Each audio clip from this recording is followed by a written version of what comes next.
सो ये हमारा first video series का थर्ड पार्ट है जहां हम फाइनली समझेंगे कि फ्रेम ऑफ रेफरेंस क्या होता है। इससे पहले वाला वीडियो 3D के ऊपर था क्योंकि फ्रेम ऑफ रेफरेंस समझने के लिए हमको 3 डायमेंशनल स्पेस को भी समझना ज़रूरी है। पर वो जो वीडियो था वो इन द मिडल थोड़ा सा मैथमेटिकल ड्रैग हो गया, जिसको देख के ऑडियंस ने कहा I like it.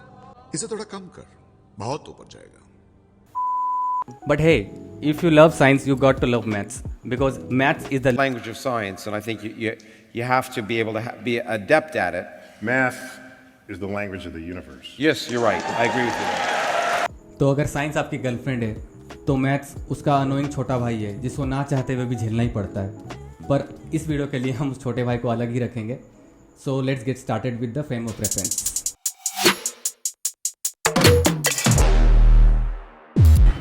नाउ एक बॉडी का स्टेट ऑफ रेस्ट या मोशन डिपेंड करता है उसके पोजीशन पे।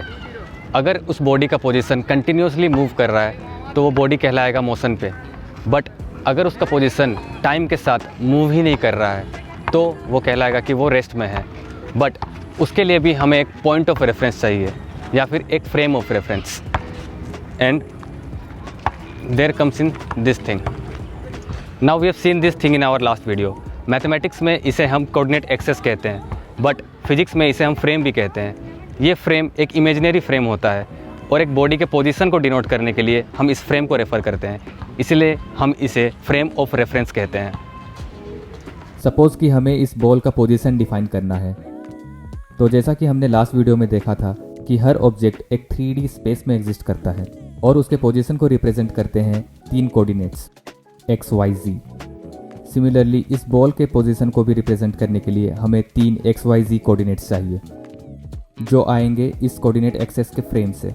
और ये फ्रेम एक इमेजिनरी फ्रेम है जिसे हम अपने हिसाब से लगाते हैं और ये कितने सारे भी हो सकते हैं।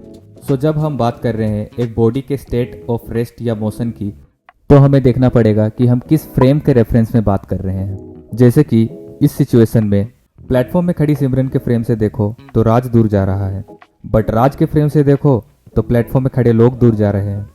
और यहाँ सिमरन राज सिमरन पता नहीं क्या हो रहा है, but I hope you got the point.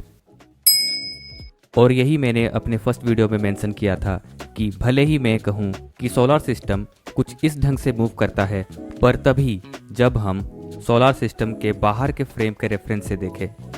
लेकिन जब हम सोलर सिस्टम के प्लेन के पैरेलल एक फ्रेम से देखें तो वो कुछ ऐसा दिखेगा। और अगर अर्थ के फ्रेम से देखें तो अर्थ के अलावा सब मूव कर रहे हैं। It purely depends on the frame of reference. So this was all about the frame of reference. Frame of reference एक छोटा सा ही टॉपिक है, बट इसी छोटे से टॉपिक की मदद से हम फिजिक्स के कुछ बड़े बड़े थ्योरीज को भी प्रूव कर सकते हैं।